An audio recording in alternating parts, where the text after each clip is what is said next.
ప్రయాసపడాలనుకుంటే ఈ లోకానికి రక్షణ కాదు, ఆపి రక్షించబడేవారు కాదు, శాంతి సమాధానాలు ఉండే కాదు. ఎందుకు చనిపోయాడంటే మానవుని ప్రేమించాడు కాబట్టి. గొర్రెల రక్తము చేతనాయను వాటి వలన విమోచన లేదన్నాడు. వాటి వలన విమోచన లేదు కాబట్టి తన ప్రియ కుమారుని లోకానికి పంపించాడు.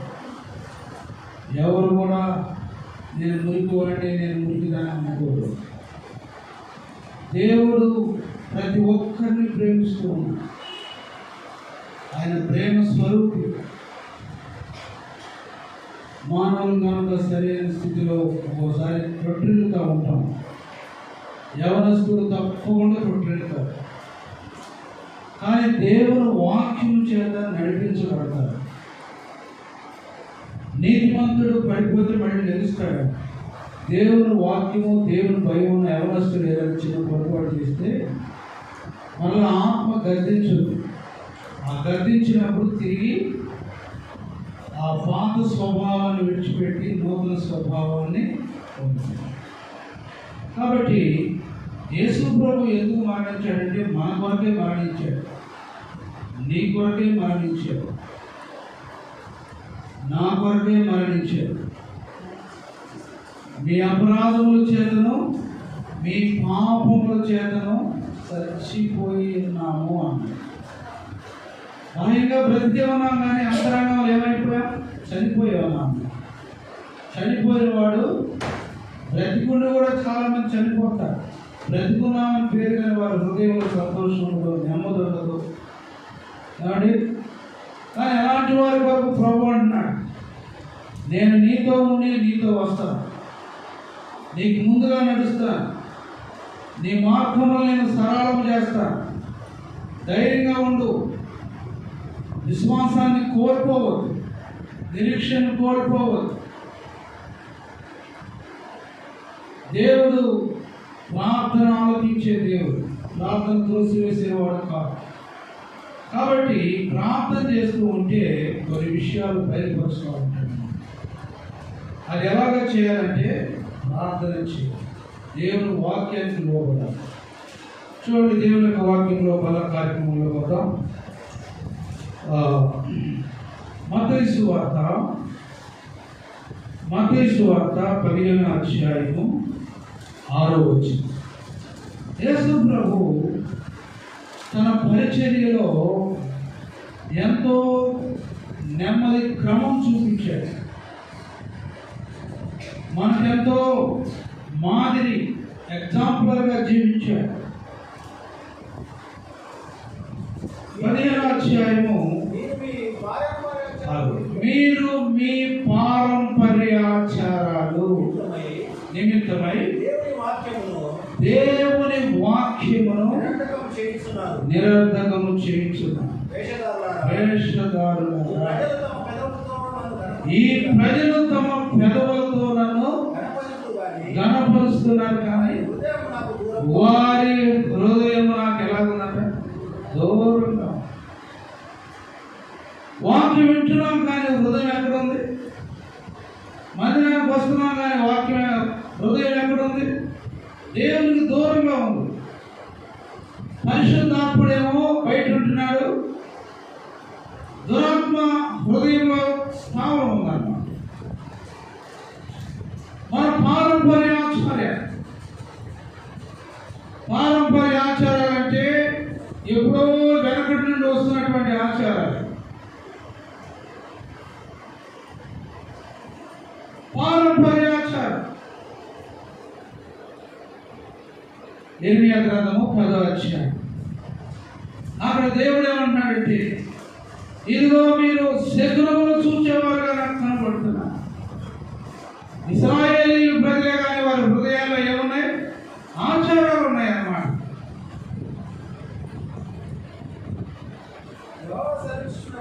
యెహోవా సెలవిచ్చుచున్నదేమనగా అన్య జనుల ఆచారాలు అభ్యసించవద్దు. ఆకాశమందు అగుపడు చిహ్నములకు జనములు భయపడద్దు, మీరు వాటికి మాత్రం భయపడదు. అన్ని జనుల ఆచారం. ఈరోజు మంచి రోజండి. దేవుడు రోజులన్నీ తన ఆజ్ఞ నోటి మాట చేతనే నియమించాడు. దేవుడు లోకాన్ని సృష్టించినప్పుడు ఎక్కడికి వెళ్ళి కూర్చొని తపస్సు చేయలేదు. వేరే ఆత్మ కొరకు ఆయన ఎదురు చూడలేదు. ఒక ఋషిగానో లేకపోతే ఒక సాధుగానో లేకపోతే ఏదో ఒక రకమైనటువంటి వస్త్రాలు ధరించి ఏదో చెట్లో పుట్లో కూర్చొని చేయలేదు. ఆయన ఆజ్ఞాపించిన సమస్తము జరిగినాయి అన్నమాట. దేనికోసం ఆయన ఎదురు చూడలేదు. మీ పారంపర్య ఆచారాలు అంటున్నాడు దేవుడు. బల కార్యక్రమంలో పారంపర్యాచారాలు మనం బలంలో చేయలేకూడదు. నిష్ఠ కలిగినటువంటి వారిగా ఉండాలి.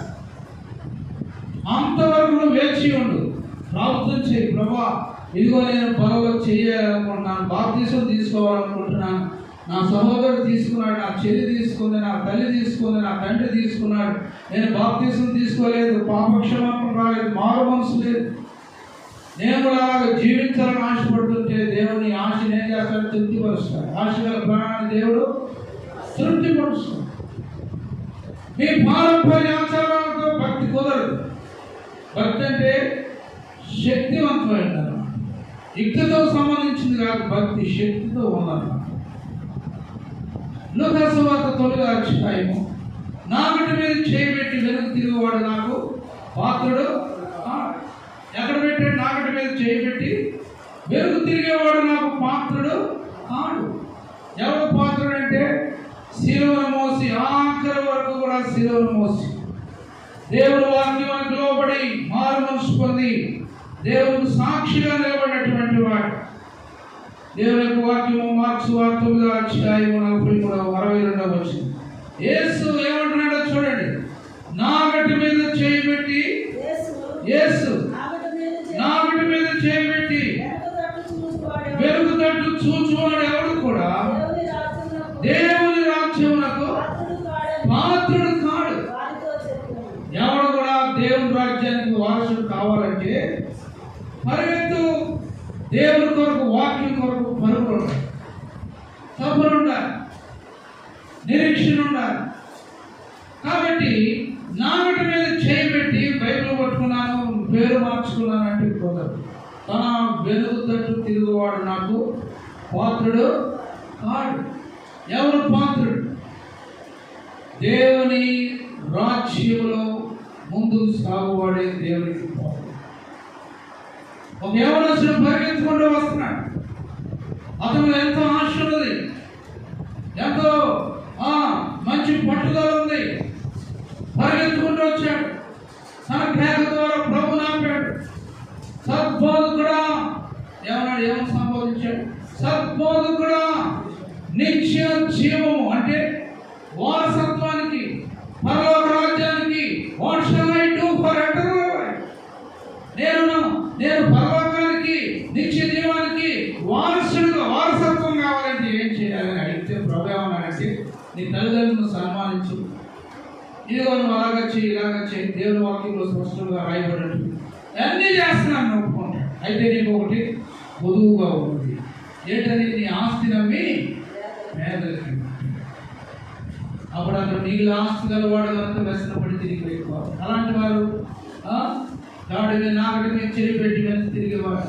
దేవుని రాజ్యానికి పాత్రులు కాదు. ఎవరు పాత్రులు? దేవుని వాక్యం విన్నటువంటి వాడు. ఎహెజ్కేలు 33:4 ఏమో దేవుని యొక్క వాక్యం, బాకానాదం విని దాని స్వరం విని నువ్వు జాగ్రత్త పడకపోతే నీ ప్రాణానికి నీవే ఉత్తరవాలి. మందిరానికి రావచ్చు, వాక్యం వినొచ్చు, పేరు మార్చుకోవచ్చు, బుద్ధి మార్చుకోకుండా ఏం ప్రయోజనం లేదు. బాకానాదం వినే, స్వరం వినేటువంటి ఆలోచన ఉందా? ఎవడైనా అన్నాడు. ఇక్కడ ఎవరైనా సరే, దేవుని సేవకులైనా సరే, విశ్వాసులైనా సరే, ఎవరైనా సరే, ఎవడైనా బాకానాదం విని జాగ్రత్త పడనందున ఆ ఖడ్గము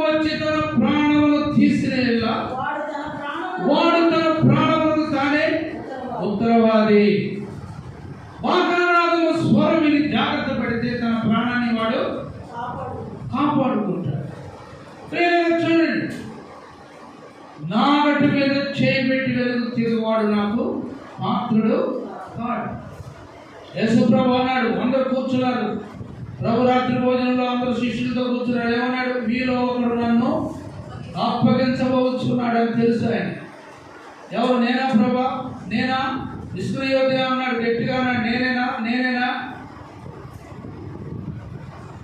కాబట్టి అలాంటి వారు దేవుని రాజ్యానికి వారసులు కాలేదు. ఎలాంటి సమూహం ఉంది, ఎలాంటి ప్రార్థన ఉంది, ఎలాంటి వాక్యం దేవుడు మనకు వినిపిస్తున్నాడు, ఎలాంటి వాక్యంలో దేవుడు మనం నడవాలనిపిస్తున్నాడు. ఎవ్రీ 12 ఇంత గొప్ప సాక్షి సమూహము ఎలా ఉంది? మేఘముల వలె మనల్ని ఆవరించి ఉండగా సులువుగా చిక్కులు పెట్టేటువంటి ఆలోచన, సులువుగా చిక్కులు పెట్టే పాపం, సులువుగా చిక్కులు పెట్టే తగడ, సులువుగా చిక్కులు పెట్టే తంత్రాలు, పారంపర్యాచారాలతో సమానమైపోతావు. ఎంత గొప్ప సాక్షి సమూహము మేఘముల వలె ఆవరించినందున ప్రతి భారమును సులువుగా చిక్కులు పెట్టేటువంటి ప్రతి పాపమును విడిచిపెట్టాలి. విశ్వాసమునకు కర్తయు దానిని కొనసాగించి యేసు వైపు చూచుచు ఆయన ఎదుట మన ఎదుట ఉంచబడినటువంటి పందెపు రంగములో ఓపికతో పరిగెత్తాలి. ఇది బాగలేదండి, ఇలా కుదరదండి కాదు. ఇంత పచ్చి కఠినమైనటువంటి పని మేము చేయలేమండి, ఇలాగైతే కుదరదని అంటే ఏమన్నాడు? నువ్వు దేవుని రాజ్యానికి వారసురాలు కాలేవు అంటున్నాడు. ఏదో టికెట్ డబ్బులు ఇచ్చి కొనుక్కునే టికెట్ కాదు. బస్సులో, ట్రైన్లో, ఫ్లైట్లో ఏదో డబ్బులు కట్టుకొని నీ ఇష్టమైనటువంటి కంఫర్ట్ సీట్లు కొనుక్కోవడానికి ఇది కాదు. ఇది నిజమైనటువంటి సీట్ ఏంటంటే పారంపర్యాచారాలు లోకంగా అనుసరించి వ్యర్థమైన వాటి ఎందుకు పరిగెత్తేటువంటి స్థలం కాదంటున్నాడు. కాబట్టి ప్రియమైనటువంటి దేవుని పట్ల వెలుగుతట్టు తిరిగివాడు, లోకం వైపు చూచువాడు, లోకాచారాల వైపు చూచువాడు నాకు పాత్రుడు కాడు. ఎవరు పాత్రుడు అంటే అతడు నా నామమును ఎరిగినవాడు కాబట్టి నేను అతన్ని 91 దావీదు కీర్తన ఎలాంటి సందేశాన్ని మనం చూస్తూ ఉన్నాం. అతడు నా నామమును ఎరిగినవాడు కాబట్టి నేను అతన్ని తప్పిస్తాను, శ్రమల్లో నేను అతన్ని తోడై ఉంటాను. చూడండి 91 కీర్తన గ్రంథము.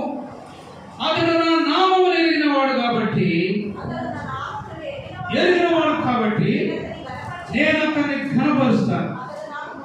అతడు నాకు మొరపెట్టగా నేను అతనికి ఉత్తరమిస్తాను. శ్రమలలో ఎప్పుడు ఆయన మాట వింటే శ్రమలో కూడా దేవుడు నీకు తోడై ఉంటాడు. అతన్ని విడిపించి అతన్ని గొప్ప చేస్తాను. దీర్ఘాయువు చేత అతన్ని తృప్తిపరుస్తాను, నా రక్షణ అతనికి చూపిస్తాను. కాబట్టి ఎవరు దేవుడు కాపాడుతాడు?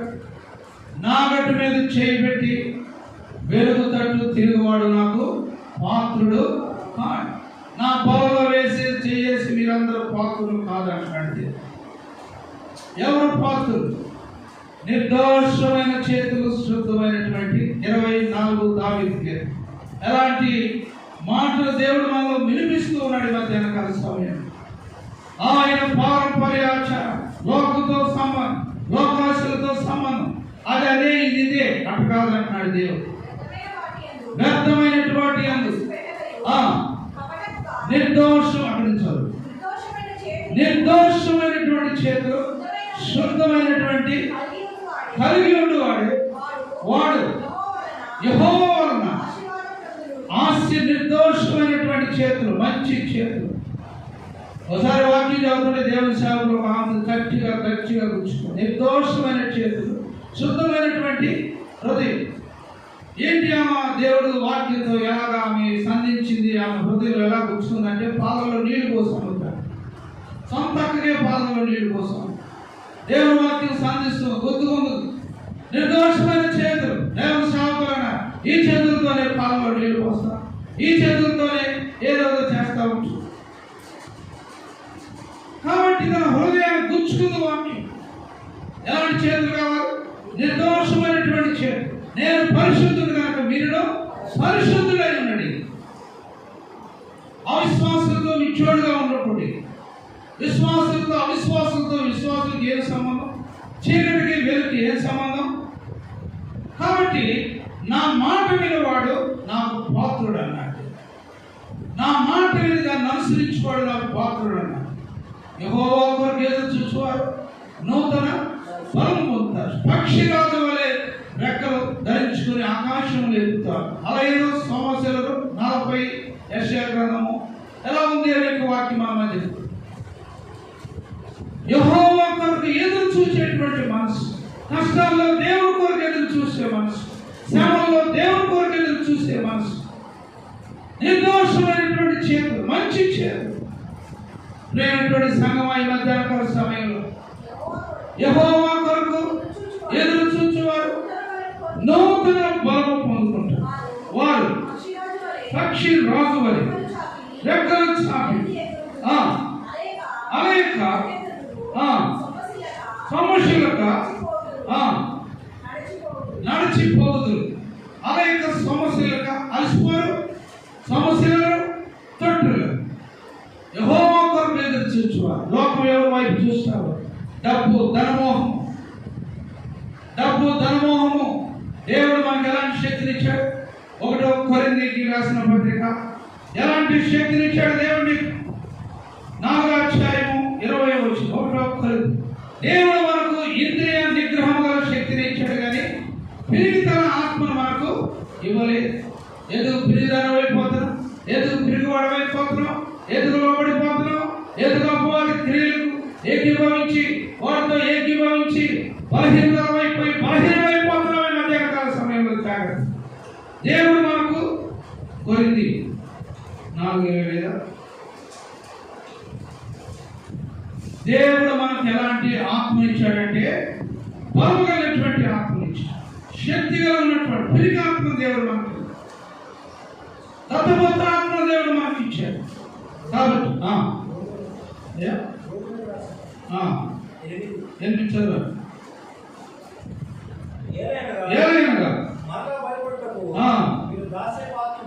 దాస్యపాత్మను పొందలేదు, కానీ దత్తపుత్ర ఆత్మను ఆ ఆత్మ కలిగిన వారమై మనము అబ్బా తండ్రి అని మొరపెట్టుచున్నాము. మనము దేవుని పిల్లలమని సాక్ష్యం ఇచ్చుచున్నాడు. కాబట్టి ఈ మధ్యాహ్నకాల సమయంలో ప్రభు అంటున్నాడు, మీరు తిరిగి వారుగాను అవిశ్వాసులుగా ఉండదు. దాస్యం అనే కాడి కిందకు రావద్దు. ఇటు స్వాతంత్రము దేవుడు మీకు అనుగ్రహించి తిరిగి మరలా మేము ఏమైపోతాం? దాసులు అయిపోతాం. గలతీ 5. ఇటు స్వాతంత్రము దేవుడు మనకు అనుగ్రహించాడు. తిరిగి మరలా దాస్యం అనే కాడి కిందకు మరలా మీరు ఒకప్పుడు దేవుడిని క్షమించాడు, శుద్ధీకరించాడు, తన రక్తంలో కడిగాడు, పరిశుద్ధపరిచాడు. తిరిగి మరలా నువ్వు దాస్యం అనే కాడి కిందకు వెళ్తావా? కొన్ని బలహీనతలు, కొన్ని అనారోగ్యాలు, కొన్ని ఇబ్బందులు, భర్త మారినందు వల్ల, బిడ్డలు మారినందు వల్ల తిరిగి మరలా లోకానికి వెళ్ళిపోవాలనుకుంటున్నావు, దాస్యంలోకి వెళ్ళిపోవాలనుకుంటున్నావు. ఎలాంటి స్థాయిలో ఉన్నావు? మధ్యాహ్నకాల సమయంలో ప్రభు హెచ్చరిస్తూ ఉన్నాడు. ఇటు స్వాతంత్రము అనుగ్రహించి క్రీస్తు మనలను స్వతంత్రులుగా చేసి ఉన్నాడు. కాబట్టి మీరు స్థిరముగా నిలిచి మరలా దాస్యం అనే కాడి కిందకు మరలా మనం వెళ్ళొద్దు.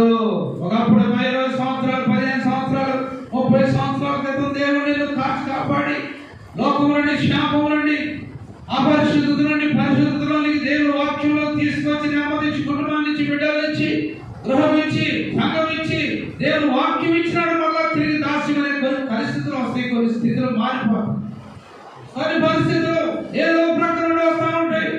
అప్పుడు ఏం చేయాలంటే స్థిరత్వంగా నిలబడాలి. తిరిగి మళ్ళా దాస్యం అనే కాడి కిందకి వెళ్ళదు.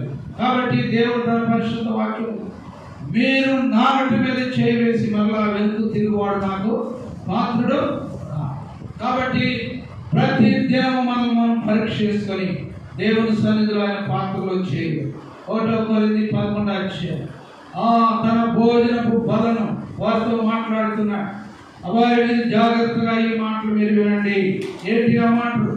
ఇదిగో నా శరీరంలో నా రక్తం నేను మీ మధ్య ఇచ్చిపోతున్నా. ఇది నేను వచ్చు పర్యంతరం వరకు మీరు కూడా దీన్ని ఏం చేసుకోవాలి? జ్ఞాపకం చేసుకోవాలి. ఎప్పుడు మీ మధ్యలో ఉండాలి. ప్రతిదినం రొట్టె విరుచుకునే దేవుని సన్నిధి కలిగి ఉంటే అందరూ దేవుని ఆత్మ కలిగి ఉంటే మీరు కలిగి ఉండాలని అదే ప్రభు కోరుకుంటాడు. మీ ఆస్తి కాదు, మీ అంతస్తులు కాదు, మీ డబ్బు కాదు. నేను మీకు అప్పగించబడిన రాత్రి. ఏ రాత్రి? ప్రత్యేకమైనటువంటి రాత్రి, ప్రత్యేకమైనటువంటి దినము, సమయం. అది ఆ సమయం వల్ల వారు తిరిగి పొందుకోలేదు. దేవుడు మనకి ఇచ్చిన మహాకృపను బట్టి ప్రతి ఆదివారం నెలకు ఒకసారి లేకపోతే మధ్య వారాల్లో దేవుడు మనకు అనుగ్రహించిన కృపను బట్టి మనం ఆయన శరీరం రక్తం తీసుకుంటున్నాం. కానీ లేకపోతే మనకి భాగ్యం దొరికేది కాదు. మీ అపరాధముల చేతను, మీ పాపముల చేతను చచ్చిపోయి ఉండగా ఇదిగో నా కలవరి శిలువ మీద రక్తం కాంక్షను మీకు వస్తున్నా. అపవాది మరణం కొరకు ఎందుకు చూస్తున్నప్పుడు అపవాదిని ఏదో ఛేదించి చంపి ప్రక్కన పడేసి ఓ మరణమాని విజయం ఎక్కడ, ఓ మరణమాని ముందు ఎక్కడ అంటున్నాడు. కాబట్టి ఏమన్నాడు? ఇదిగో నేను మీకు అప్పగించబడినటువంటి ప్రభు వల్ల పొందితిని. ప్రభువైన యేసు తాను అప్పగించిన రాత్రి ఒక రొట్టెను ఎత్తుకొని కృతజ్ఞతాస్తుతులు చెల్లించాడు, విరిచాడు. ఆయన పొందిన దెబ్బల చేత మనకేమొచ్చింది? రక్షణ వచ్చింది, విమోచన వచ్చింది, పాపం క్షమాపణ వచ్చింది. పాపని క్షమించే మనసు, శత్రువును క్షమించే మనసు, తోటని ప్రేమించే మనసు దేవుడు మనకి ఇచ్చాడు. ఏమంట? ఈ ఆయన ఇచ్చినటువంటి దినాన్ని బట్టి దీన్ని ప్రభు వల్ల పొంది ఎవరు కూడా మనకి ఇవ్వలేదు. ఏ ధర్మశాస్త్రం లేకపోతే ఏ కాలేజీ, యూనివర్సిటీ లేకపోతే ఏ మతబోధకులు మనకి ఇవ్వలేదు. ఆయన కృప, ఆయన దయ, ఆయన వాత్సల్యతను బట్టి దేవుడు మనకి ఈ దినాన్ని ఇచ్చాడు. ఆయన పాత్రను ఇచ్చాడు, అది ఎంతో విలువైనది. ఆయన రొట్టెనిచ్చాడు, అది ఎంతో ఎంతో ఆరోగ్యమైన, ఆత్మ సంబంధమైనటువంటి ఆరోగ్యమైన, శరీర సంబంధమైనటువంటి సంబంధం కాదు. శరీరంతోనే ఉంటారు, ఆత్మ పోరాటాలు ఆత్మతోనే ఉంటారు. ఆత్మీయులు ఎప్పుడు కూడా ఆత్మీయులతోనే సహవాసం చేయాలనుకుంటారు. శరీర సంబంధాలు ఎప్పుడు కూడా శరీర సంబంధమైనటువంటి వారితోనే సహవాసం చేయాలనుకుంటారు. కాబట్టి ఆ మాటలకు మనం ఒకసారి చదువుకుంటే 11వ అధ్యాయంలో నేను మీకు అప్పగించబడిన దాన్ని ప్రభు వలన పొందితిని. ప్రభువైన యేసు తాను అప్పగించబడిన దాన్ని ఒక రొట్టెను ఎత్తుకొని కృతజ్ఞతాస్తుతులు చెల్లించి దాన్ని విరిచి ఇది మీ కొరకైనటువంటి నా శరీరం. ఇది నా రొట్టె, ఏదో మన గోధుమ రొట్టె, బల రొట్టె కాదు. ఆయన ఆత్మీయులతో మాట్లాడుతున్నాడు. నా శరీరం ఇదిగో నేను ఒక రొట్టె రూపంలో నేను మీకు అనుగ్రహిస్తున్నాను. నా శరీరాన్ని మీరు తింటారు, కొంతమంది అభ్యంతర పడతారు. కానీ ఈ రొట్టెతో నా శరీరాన్ని నేను పోల్చుకొని ఇదిగో ఈ గదిలో నేను మీ ముందు పెడుతున్నా. ఇది నా శరీరము, దీన్ని తినవాడు నాకు శిష్యుడుగా ఉంటాడు, ఇది తినవాడు నా కుమారుడుగా ఉంటాడు. ఇదిగో నాతో నడిచిన నేను పొందిన రాజ్యానికి అడుగు అవుతాడు. ఎత్తుకొని ఏం చేశాడంటే కృతజ్ఞతాస్తుతులు చెల్లించి విరిచాడు. ఇలాంటి ఎంతో త్యాగంతో కూడినటువంటి మనం దానికి యోగ్యులుగా, పాత్రులుగా ఉంటాం. దాన్ని మనం సన్మానించి భయపడి నిర్దోషమైనటువంటి చేతులు మంచి హృదయంతో దాన్ని తీసుకోవాలని ప్రభు కోరుతున్నాడు. మన మధ్యలో బాగున్నది ఆ రొట్టెను మనం తీసుకున్నాం. ఆ రొట్టెలు కాబట్టి ప్రేమైనటువంటి దేవుని బిడ్డలారా, నా రొట్టె మీరు చేయవేశారు, కొంతకాలం భక్తి చేయాల్సి, కొంతకాలం మంచిగా చేశారు. తిరిగి మళ్ళా ఏదో లోకంలో వచ్చిన కష్టాలు, లోకంలో వచ్చిన ఇరుకులు పొదలు బట్టి తిరిగి మళ్ళా దాస్యమనే కాడి కిందకి వెళ్ళాలనుకుంటున్నావా? ఇదిగో ఆయన శరీరం, ఆయన రక్తమే వచ్చి ఉన్నది. దాన్ని విరిచాడు, దాన్ని ఆశీర్వదించాడు, కృతజ్ఞతాస్తుతులు చెల్లించాడు. ఇదిగో ఈ నా శరీరం తిని తాగు తినవనా, నిశ్చయంగా నేను వచ్చే వరకు మీరు బలము కలిగి ఉంటారు. అపవాది తంత్రాలకు, అపవాది మాటలకు లోబడకుండా శరీరమును రక్తమును త్రాగం ప్రతివాడు కూడా ఈ లోకంలో జయము కలిగి బలము కలిగి ఉంటాడని దేవుని యొక్క వాక్యం రాసి మన మధ్యలో బలం ఉన్నది. ఆ బలం మనం తీసుకున్నాం, ప్రార్థన చేస్తున్నాం. మహాపరిశుద్ధుడైన మా తండ్రి, దయగలిగిన మా ప్రభువా, నాయన ఇదిగో నాకు మీరు చేయబెట్టి తిరుగువాడు నాకు పాత్ర కాదని చెప్పావు ప్రభువా.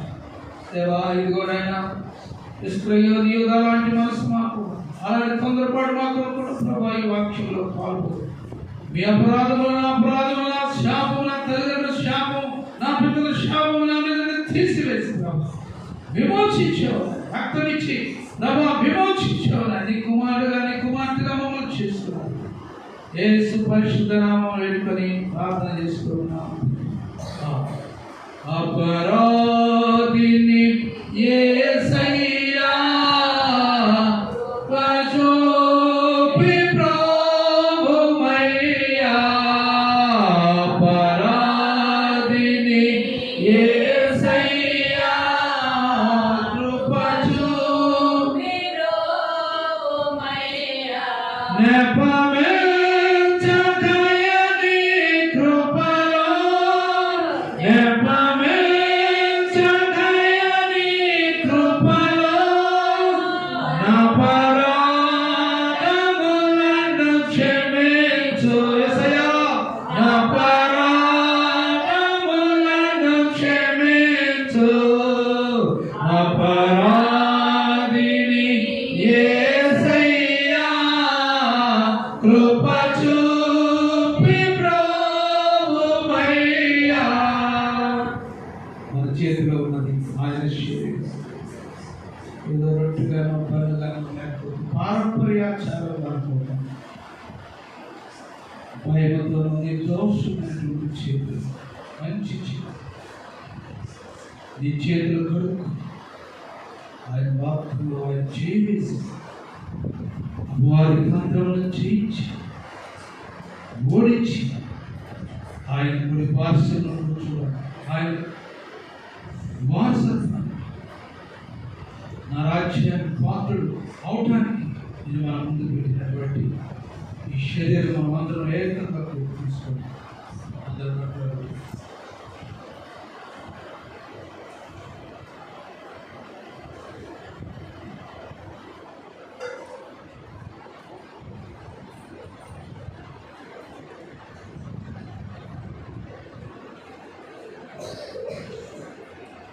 రెండవ కొరింథీ 5వ అధ్యాయం 17వ వచనంలో, కాగా ఎవడైనా క్రీస్తు యేసునందున ఎడలవాడు నూతన సృష్టి, ఇదిగో పాతవి గతించును, ఇదిగో క్రొత్తవి ఆయను. సమస్తమును దేవుని వలనవి ఆయన మనల్ని క్రీస్తు ద్వారా మనకు తనతో సమాధానపరుచుకొని ఆ సమాధానపరచు పరిచర్యను మనకు అనుగ్రహించును. కాబట్టి భోజనం అయిపోయిన పిమ్మట తన పాత్రను ఎత్తుకోవడం. పాత్ర ఏమో పరిశుద్ధ రక్తం, నిర్దోషమైన మత్స లేనటువంటి ఏ దోషము లేనటువంటి రక్తం. ఆయనలో ఏ దోషము నాకు కనబడలేదు. ఆయనలో ఏ దోషము నాకు కనబడలేదు. పరిశుద్ధ రక్తం. ఆ రక్తాన్ని మనం తీసుకున్నాం. మన మధ్యలో మాతృమక్క గారు ప్రార్థన చేస్తున్నారు. పాత్ర విషయమై మాటలు ప్రార్థన చేస్తున్నారు. అందరూ ఏంటి కల్మషమైనటువంటి రక్తం, నిర్దోషమైనటువంటి రక్తం.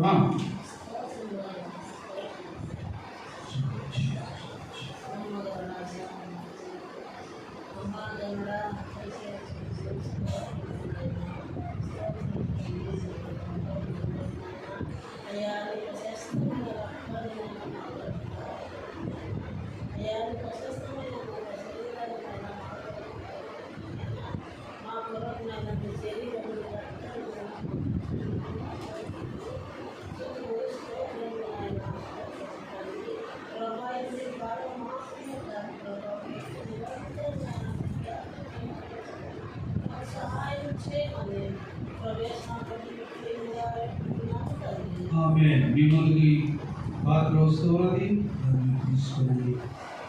ఇదిగో కల్వరి సిలువ ప్రేమ, మరపురాని మధుర ప్రేమ, యేసు ప్రేమ యేసు ప్రేమ, యేసు ప్రేమ, శ్రీ యేసు ప్రేమ, ఇదిగో యేసుని సిలువకు పంపిన ప్రేమ, దోషిని కరుణతో పిలిచిన ప్రేమ, యేసుని సిలువకు పంపిన ప్రేమ, దోషిని కరుణతో పిలిచిన ప్రేమ, మరుపుగాలని ప్రేమ,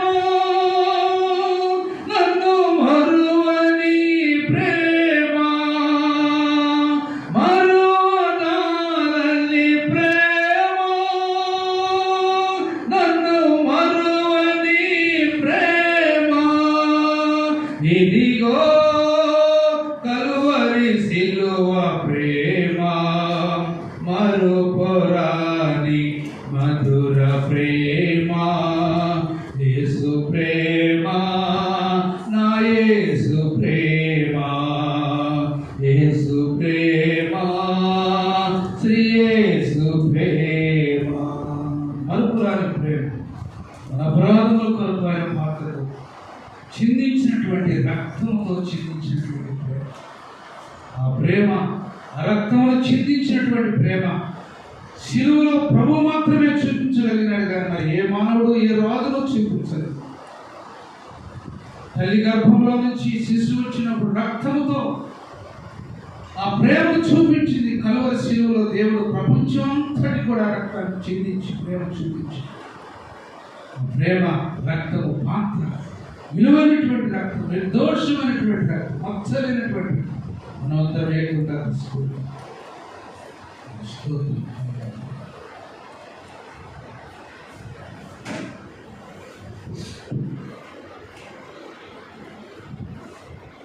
ఇది తావు దినము తిరుదినము. మరలా తిరిగి నేను వచ్చేంత వరకు మీరు నాకు సాక్షులుగా, ఎక్కడికి వెళ్ళినా సాక్షులుగా ఉండాలి. కష్టాల్లో, దిక్కులు, ఇబ్బందులు, ఒత్తిడిలో, తోపులాటలో, అవమానాల్లో దేవునికి సాక్షిగా ఉండాలని ప్రభు కోరుతున్నాడు. ఇటు దాని దేవుడు మాకు అందరికీ అనుగ్రహించుకున్నారు. అదైన తర్వాత వారు తిరిగి ఒలివ కొండకు వెళ్ళి కీర్తనలు పాడచ్చు. ఒలివ కొండకు వెళ్ళాను. మనందరూ లేచిన ప్రభు సన్నిధిలో పాటలు పాడుతూ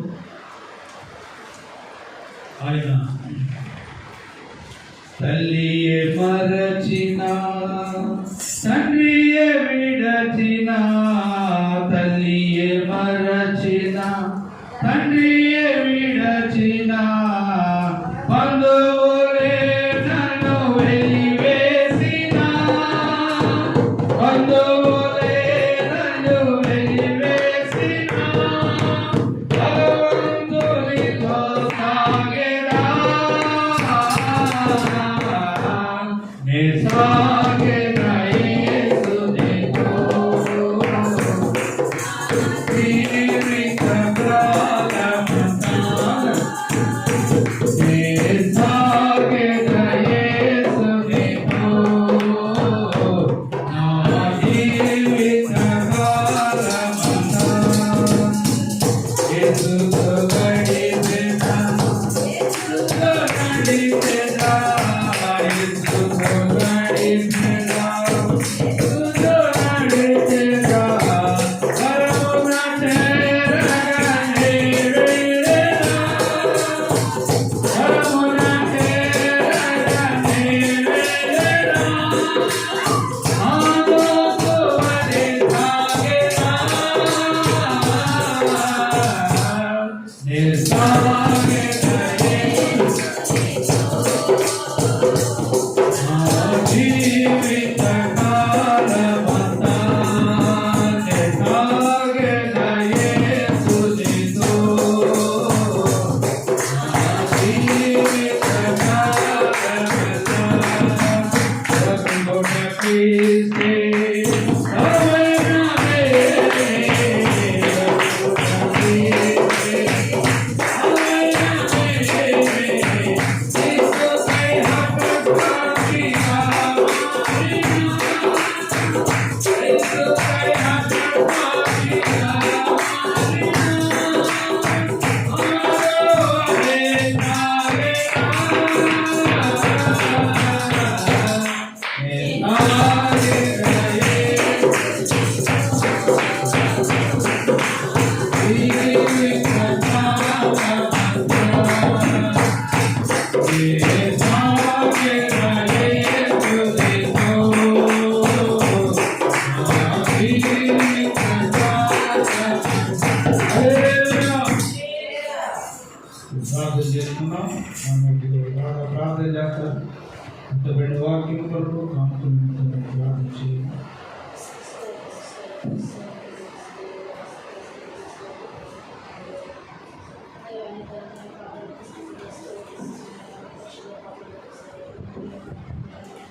మా తండ్రి యొక్క కుమారుని యొక్క పరిశుద్ధాత్మ యొక్క అన్యోన్య సహవాసం ఇప్పుడు నేను పరిచయం సకల పరిశుద్ధులు సదాకాలం దేవుడు మాకు తోడుగా ఉండి నడిపించి కాపాడును గాక. ఆమేన్.